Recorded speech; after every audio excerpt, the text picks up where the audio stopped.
Hot Springs Village Inside Out is a closer look at the greatness of Hot Springs Village, Arkansas and the surrounding areas.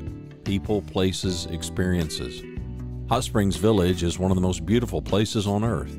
Join me, Randy Cantrell, and my co-host Dennis Simpson as we engage in weekly conversations to explore Hot Springs Village Inside Out. Today's show is brought to you by Central Arkansas's favorite radio station, KVRE.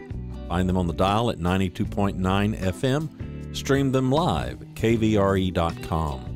RE/MAX of Hot Springs Village. The award-winning RE/MAX of Hot Springs Village is the largest real estate office inside the village with over 30 full-time agents and support staff. Visit them to learn more about this beautiful place to solve your real estate needs. Call them today at 1-800-364-9007. Find them online at explorehsv.com. They are RE/MAX of Hot Springs Village at 1-800-364-9007 or online at explorehsv.com. Ike Eisenhower State Farm. Ike and his award-winning team have been serving the insurance needs of folks all around Hot Springs Village since 1998. Ike has qualified for State Farm's President's Club, Chairman's Circle, and Hot Springs Village Insurance Agent of the Year. Call Ike Eisenhower State Farm today at 501-984-4100. That's 501-984-4100. Find them online at ikeeisenhower.net. Call them today for all your insurance needs because, like a good neighbor, Ike Eisenhower State Farm is there. Dennis Simpson and my good friend, Mr. Jerry Wilson. Jerry and I go way a long way back, and I was going to cut back to one particular piece. I took the Dale Carnegie sales course from Mr. Jerry Wilson in 88, 87, and we did not have two nickels to rub together for the company. Jerry worked us a swap and has introduced me to the employer of my wife and changed my life. Jerry and I were just reminiscing about how just friends we had introduced to each other had made big changes. And I remember, Jerry, it was 87 when we started, and there was the huge stock market drop. Do you remember that? Yep, absolutely. And you were actually talking about, it sounded like, and I knew it was a veiled way that you said things, it sounded like some people are actually bragging about how much they had lost. Yeah. I remember one Saturday was with a friend that was in sales and marketing execs. And he had gotten involved in a company, a local company that was really ramping up and going strong. And we were having a beer on Saturday morning, and after we'd done a project of something, I've forgotten now what it was, for sales and marketing. And he says, it's about lunchtime, we're having a beer. And he says, I lost $1 million yesterday. I looked at him and I thought, that's serious. And that's back when $1 million was real money. Yeah. That's right. Well, sure.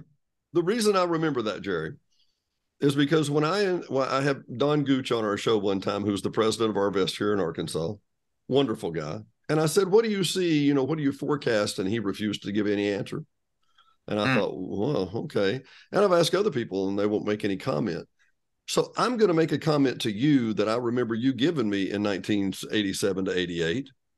And we talked about how bad the recession was. And Walmart, literally some of the Walmart stock dropped 40% one day, to which Sam was all too prone to say, it's only paper. Now, had they not had any paper after that, he would have had a problem, but it was only paper at that point. But I remember you telling me, you said, Dennis, people are still going to dinner. People are still going out to eat. Yeah, we're having a recession, but they're still living their lives, right? Yep, absolutely. And people buy what they really want, not necessarily what they need. Buy what they want. Yeah, I'll go with that. Well, the reason I wanted to have Jerry on today, and Jerry has been a delight, wanted to have you on here literally for years. One of the things I wanted to talk about it's gray outside. It's the winter time of year. It may be, we may be on the cusp of a winter businessy. We may have a recession. We may not. What was it Paul Harvey used to say? 5 out of the last 4 recessions didn't come to fruition that they thought they would, that kind of thing. Yeah. But what do you see? What's the benefit in having a positive attitude? And what's the benefit of living your life that way? Because I know you, Jerry. I know how we do this. Is that music bothering you? I don't hear a thing. Okay, good. Well, I think that's the heart of success.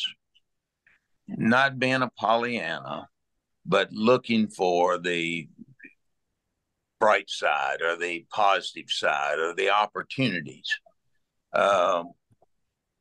We have a tendency, it's human nature, we find what we're looking for. And by that, I mean to say that in a recession, we may have a recession. We've had others. It won't last for, I'm not a financial guy, but I don't think it'll last forever. I think that in time, the stock market from last year is going to come back. I'm in hopes that it won't take forever, but I may be gone, but it'll come back. It's just, but people find we look for things to support what we already believe. Very few of us really, myself probably most included, that we look for to try to remember something we already know versus what is possible here. So if you're saying, boy, it could be a recession, you can find one.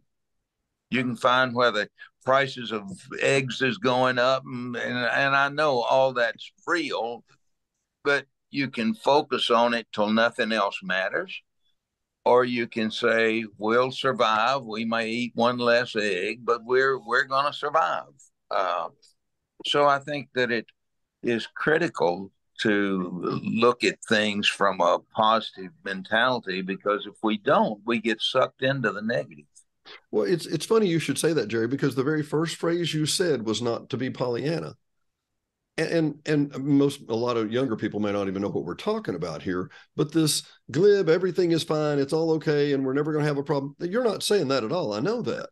I think people think those are opposite or polar opposites of each other. They're antithetical. Well, if you're positive, then the bad side of being the bad side of being positive is you're just a Pollyanna. You're just ignoring all the bad facts. There was an article in the Wall Street Journal. I thought it was yesterday, and I had looked at that issue again and didn't see it, knowing we were going to be talking. So it may have been Monday, but it was this guy that was saying that he realized that he was negative and was working on trying to become more positive. So he gave some of the examples, and examples that he gave was, he said, the glasses are half full or half empty kind of thing. But he said, instead of saying, boy, it's a really rough market, you might say, well, there are some glitches in the market, but it's still possible to win. And I remember Jim Rohn used to always say, I can tell you the future, and to which everybody would just lean over. And he would say, for the last 6,000 years of history that we call recorded history, it's opportunity mixed with difficulty. Yeah. Yeah. And that's having a positive approach to what's there. So it's not saying nothing's wrong. It's just not allowing that to dominate. It's finding a way to make it happen. What do you think happens? I mean, we're talking to an older demographic here in the village, Hot Springs Village, Inside Out. Do you think that we get more pessimistic or more jaded as we get older, Jerry? I think it's a serious caution. It's easy to do. Is that what you're saying? Yes, it is. It is. I've got a buddy that's a really good friend, very successful. He's 85. We were talking 3 or 4 weeks ago, we were out with he and his wife, and we're talking, and it came up that Edwin and I had planned to go to. We're going to India, doing a cruise, starting in Mumbai, and he said, "Wow, when are you going?" And this was right before Christmas. I said, "How long ago?" Because they were going to Christmas to Hawaii for Christmas. Uh, and I said, "We're going," and named it was towards the end of January, the 31st. And he said, "Well, we'd like to do that." And I said, "Come go with us." Well, he did. They're turning around. They've done it on a dime. They're going with us. You think how rare that is in somebody that's 85. Yeah, yeah, You that is. Most have said, "Well, that's really nice." So you have to search out people that are, it's what it's always been. You've got to search and people and be with people that are like the person you'd like to become. Oh, I love that story, Jerry. I love that story. I actually, it's funny you should say. I look back. My aunt's 97, and I look back and I think, it's easy to take 100 years and go, okay, and in 2025 she'll be 100 and whatever, but to play that tape backwards and go, how much change has she seen? Oh, wow. It's just phenomenal. And I'll tell you, one of the articles that I read in the Wall Street Journal was talking about the one of the number one things tied to longevity of life was the ability to change. I believe that. I believe that. I think that's critical. And how we approach it. I recall Edwina, my wife's. This is several years ago. We'd gone to Rogers. And her grandmother lived in Rogers. Grandmother was well. She had been a social worker on the Indian reservation. Really? Was licensed social worker, and at that age, in her time, that was a pretty big deal. So we'd visited with her. She was taking care of a daughter that was not mentally wasn't was mentally had some challenges in life that couldn't take care of herself. So she's got this 50, 60-year-old daughter living with her, that she's taking care of. She was in her 90s at the time, and after we'd been there for maybe 30 minutes or so, she says to Edwina, "Come, let me show you something." So she goes into another room, takes Edwina, opens the hall closet, and pulls out this coat, winter coat. She said, "It's my, oh, golly, I had the phrase and I've lost. It's my investment coat," because it was a very expensive coat. Yeah, because she was saying, "I'm going to be using it for a lot of years. It's my investment coat." And I thought, boy, age 90 plus. So she was looking to the future. She was right.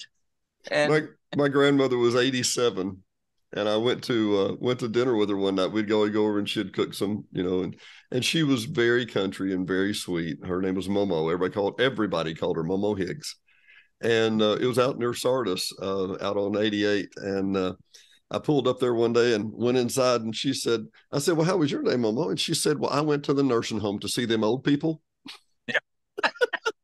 And I said, "Well, what was that like?" And she said, "I walked in and said, Miss Kravitz said, Nellie, her real name, Nellie, did you remember to bring those housekeeping magazines?" She said, "Lord, didn't I feel lower than a chicken chasing dog?"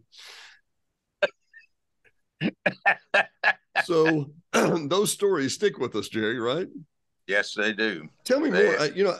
One of the things I want to talk about, how do you realign your thinking? You say you stick with people that or who you want to be. And I mean, truly, if somebody can pivot on a dime at 85 and go, "I get on a boat with you. See you next week." I was with a very dear friend that I've known for 30 years, since I've been in Arkansas. We were eating lunch a couple of weeks ago, and he said, I was in bed for 3 weeks. And I said, "Were you really?" He said, "Yeah." He said, I just couldn't break it. I just couldn't.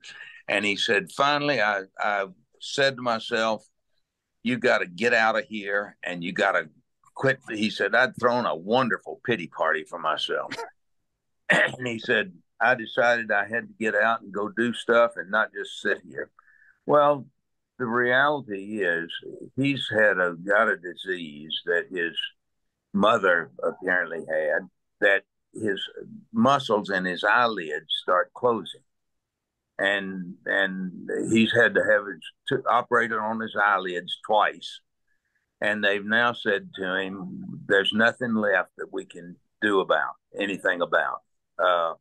He's in his, I'm going to guess, maybe 60s, 65. I'm not sure. Yeah. Very successful in a business and in his personal life, a couple of businesses. But they're telling him that the only thing left is we can put this is his language, may not be true, but he said we can sew a piece of fishing line in your eyelids. And if you raise your eyebrows, you can open them. That's the only way to open them and see. So he's literally dying with his eyes. It starts with his eyelids, but then goes through your body like Lou Gehrig's disease. Oh my goodness, which is a diabolical disease. Yeah. So that's what he was saying. That's why he was in bed. He'd gotten, for 3 weeks, that he'd gotten so into a funk. And he said, I just decided I had to get out of it. It's enough. It's over. I need to move forward. So I think it's grit, that somebody has the grit to take charge, and instead of, too often we just lay there and feel like we're doomed and there's nothing we can do. Well, they've told him there's nothing else he can do, but that doesn't mean he can't live in the meantime. Didn't mean quit living. No, I got it. And I'm just thinking, it's funny. You say, well, how long is long enough? Well, is 21 days long enough? Well, it's long enough until you say, okay, I've had it with this. I'm going to change my world. As Mr. Rohn would say, you're not a tree. You can move. That's right. Let me go back, Jerry. We had talked also about goals, and I like the term. Goals are like an anchor you can throw in front of you and then pull toward them to pull you into the future. That's a good analogy. So very good. You were talking about going to India. I mean, has that been a goal for you? Oh, yeah. Well, but the ability to travel has been a major goal for me. And, we've been very, very fortunate to be able to do that. But we started, especially when I look at it, is we had never traveled until Edwin and I got married and traveled. So prior to that, I'd never been out of the country. I'd never traveled. We'll get off into another deal. We've been to 95 different countries. Holy cow. And we weren't trying to count. I brought it up because I found out there was a club called the 100 Club. And I said, what is it? And they said, it's for people that have been to 100 countries. And I thought, oh, wow, that'd be pretty cool. And I started wondering, well, how many have we been to? So we counted. But wow. The goal was that we would get to go travel, that we would get to see the world.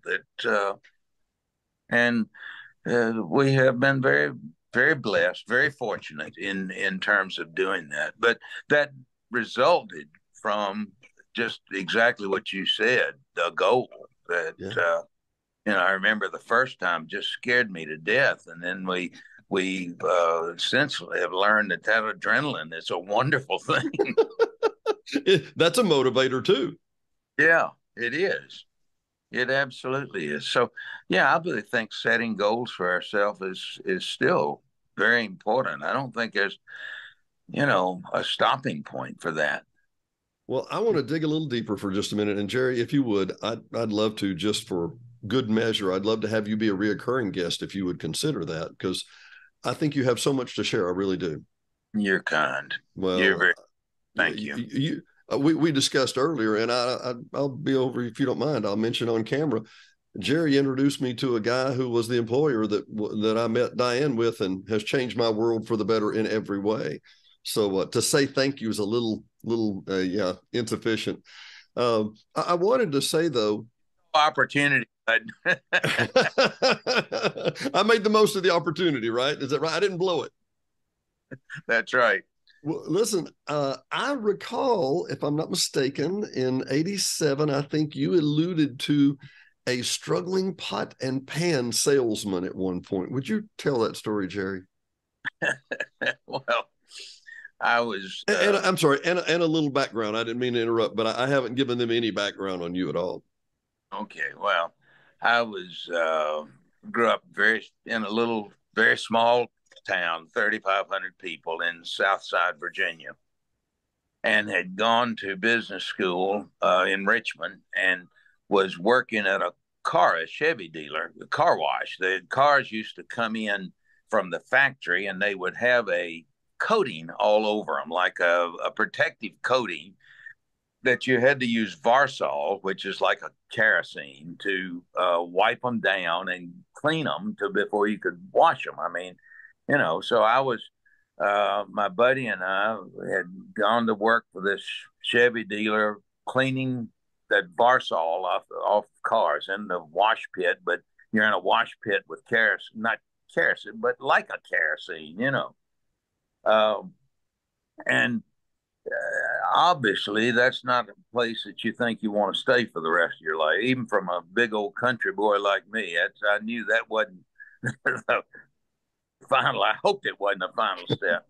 So I paper, and I see this ad for $50 a week, which at that time I was making $1.15 an hour. So that gives you a feel for the economy. That I thought they were looking for an accountant. So I go to this meeting. They advertised a meeting on West Clay Street in Richmond, and I go to this meeting one evening about 6:30. Chairs lined up in a room, about 10 or 12 people in the room, and this guy gets up and starts making a presentation. And I realized pretty quickly that it's not being an accountant. It's selling cookware, pots and pans. You'd sell. They really said you were selling china, and they'd get the single working girls. You would. Well, I'm getting ahead of myself. It's selling china and cookware and crystal, and starting a hope chest. Girls at that time would have a hope chest that they'd store into for the day they got married, and then they'd have, stuff. So he's going through this, and what he says is, you make 10 presentations a week, and we'll pay you $50. Or we know statistically that you'll sell one out of every 3 presentations, and you'd make $33 when you made a sale.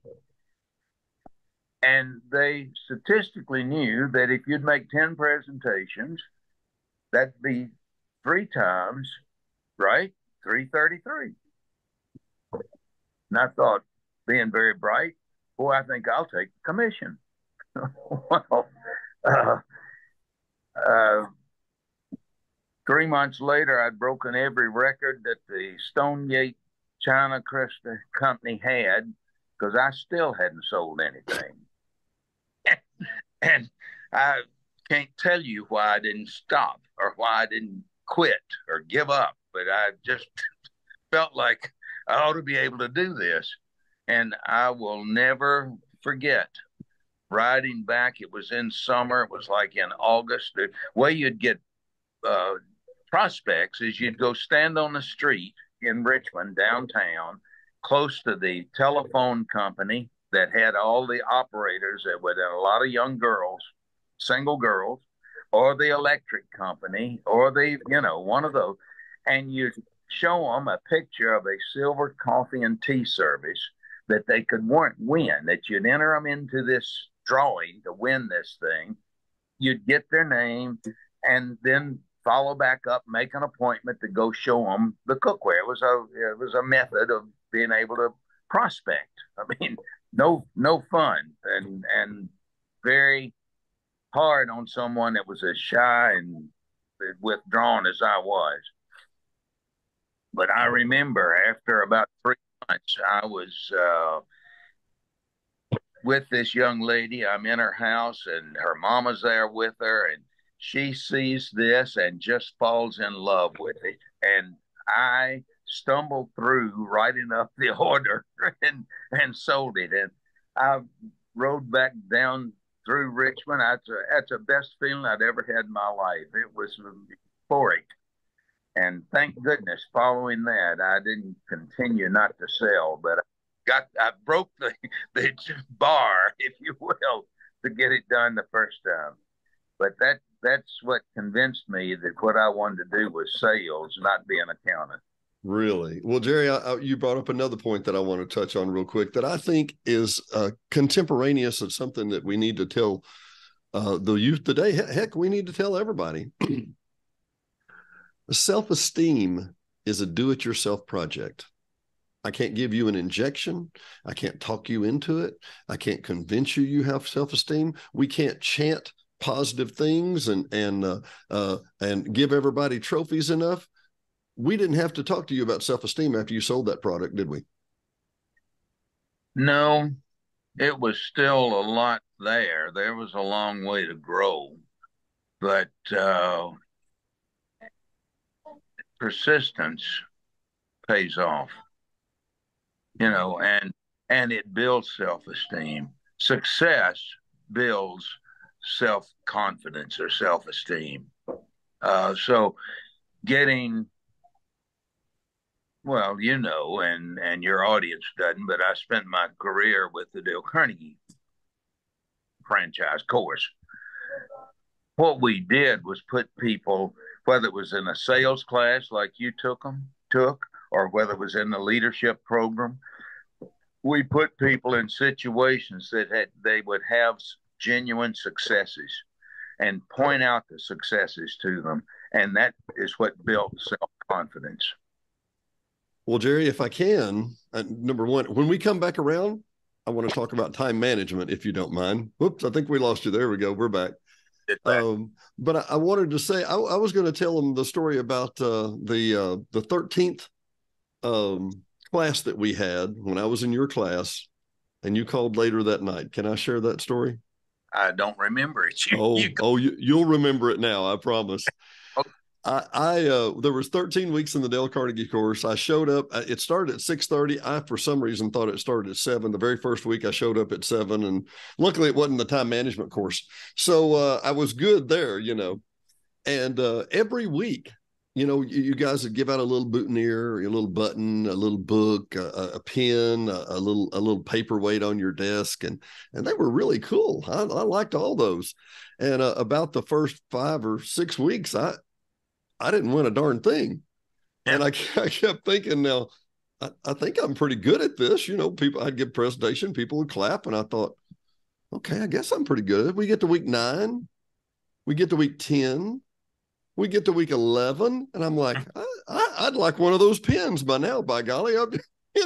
There's only 35 of us in here, and they're giving away a half dozen or a dozen a week. You'd think statistically I'd win something, And I'll never forget Jim Von Tonglin.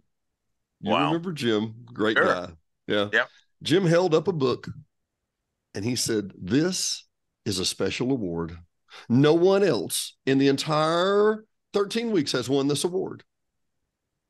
And this award goes to one person and one person alone that has achieved this result.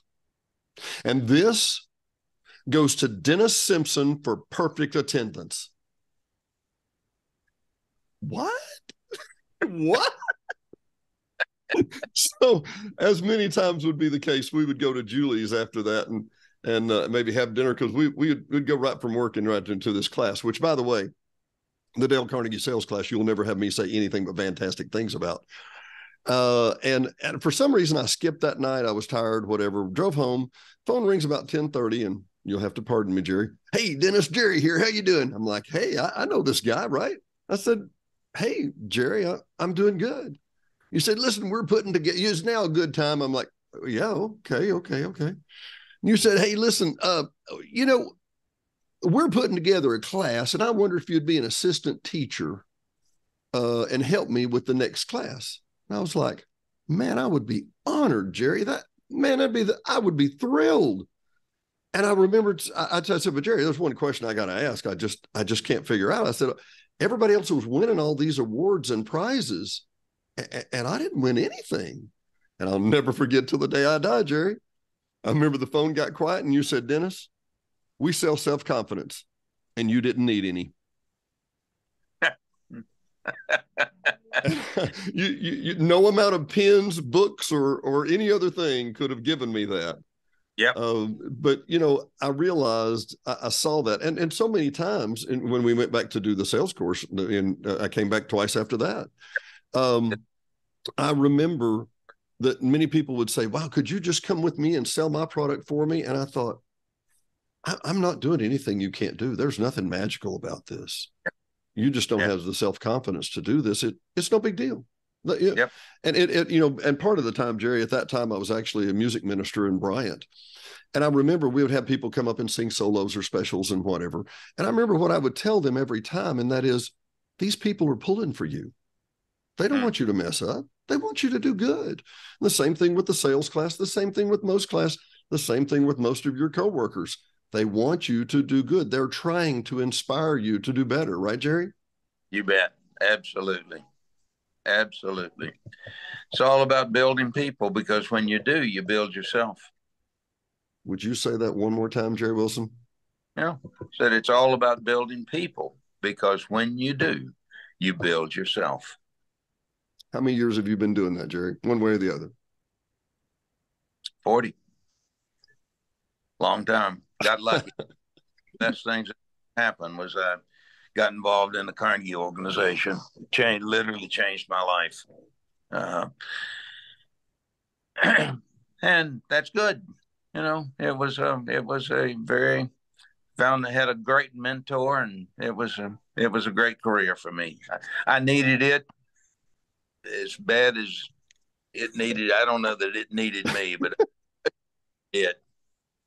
Jerry, thank you so much for your time. I hope we can have you back on. I want to hear. I'd never heard how you got associated with the Dale Carnegie program. So I'd love to hear that story sometime. Okay, that'd be fun. Yeah, Jerry, I'd love it. Thanks for your time. Thanks for watching and listening to Hot Springs Village Inside Out, a weekly podcast starring Hot Springs Village, Arkansas. Visit the website at hotspringsvillageinsideout.com.